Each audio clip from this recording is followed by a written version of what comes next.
Olá, Daniel Matos me faz uma pergunta muito interessante sobre celibato e Igreja Luterana. Ele quer saber, na verdade, qual o posicionamento da Igreja Luterana, da IELB especificamente, quanto ao celibato. E, de fato, ele diz ter procurado e não encontrou. Não há, me parece, um posicionamento oficial da IELB sobre celibato. Posicionamento, não.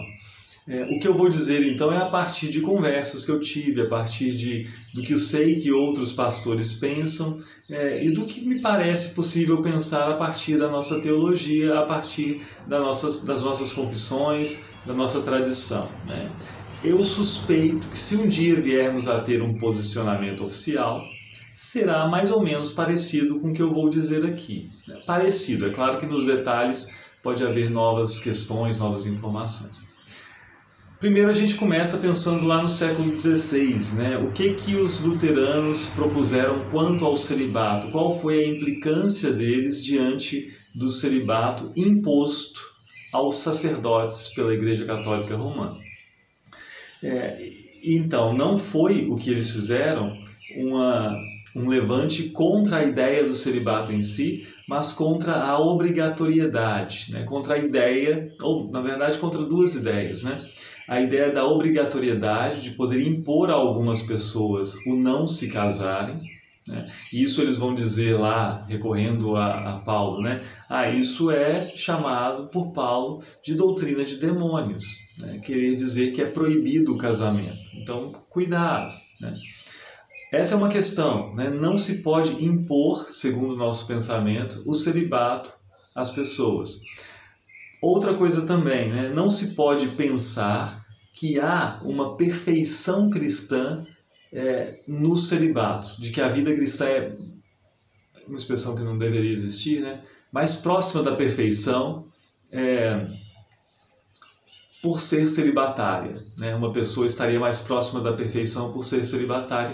Isso também é desconsiderado, é considerado equívoco, na verdade. A perfeição cristã ela é vivida na vida comum, pela fé em Cristo, em comunhão com Cristo, vivendo as suas vocações diárias na fé, como exercício da fé também. Então esses dois pontos, o celibato não é valorizado como meio de se alcançar a perfeição cristã e o celibato não pode ser imposto às pessoas. Ponto. Agora a questão é, eu posso ser celibatário sendo luterano, sendo membro da IELB? A resposta é sim. Eu posso ser um pastor luterano e celibatário? Sim. Ou seja, não há uma rejeição ao celibato. Há sim uma valorização do casamento como tão importante quanto, como tão santo quanto.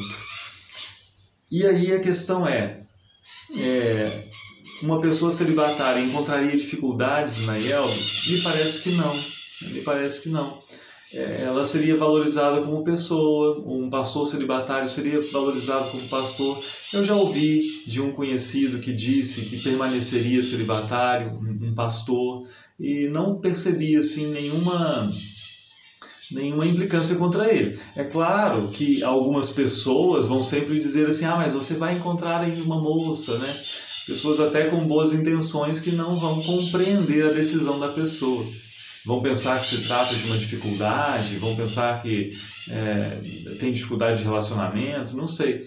Mas é uma opção, E me parece que deve ser considerada. Nem todos os seres humanos têm vocação para serem pais e mães, Nem todos têm vocação para o casamento.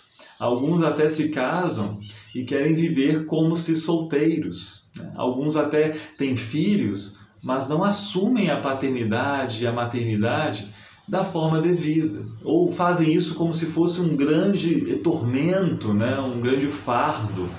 E talvez algumas pessoas devessem ter pensado antes. Talvez algumas pessoas devessem ter percebido que para elas a vida seria mais adequada não assumindo essa vocação e assumindo a outra vocação do celibato, e assim podiam se dedicar a outras atividades.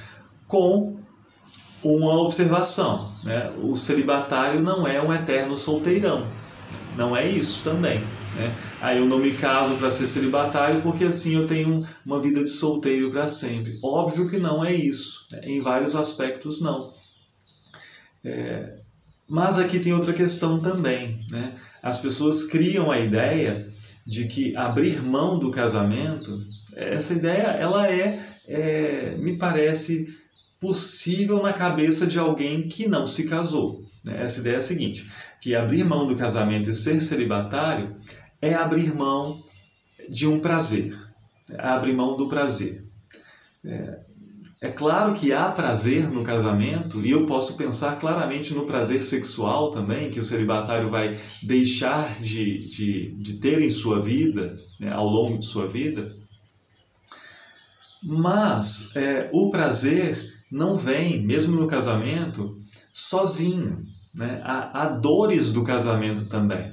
Então, ao mesmo tempo em que se pensa que o celibatário abre mão de certos prazeres do casamento, o prazer sexual, o prazer de ter uma pessoa como sua companhia por longos anos, se possível, o prazer de ver os filhos crescerem, o prazer de ter o abraço de um filho, né, de uma filha, assim, carinhoso. Sim, esses prazeres são deixados de lado. Mas, né, isso não sou eu que estou dizendo simplesmente, isso está bem sugerido por Gregório de Nissa, já sobre a virgindade. Você abre mão também e deixa de lado também, junto com esses prazeres, um caminhão de dores, né? Um caminhão de coisas negativas que acontecem no casamento. Por exemplo, né, eu posso dizer isso com algo muito recente, uma filha minha estava doente a semana passada inteira, né? Eu tenho dores, né? Isso me causa incômodo muito grande. Então, além de ter o prazer de ter uma filha que sorri para mim de manhã, que hoje mesmo, há pouco, né, nem sei que hora é agora, mas não são 7 da manhã ainda, há pouco veio me abraçar dizendo bom dia, isso é um grande prazer? É uma dádiva de Deus? Mas a semana passada eu sofri porque ela estava doente.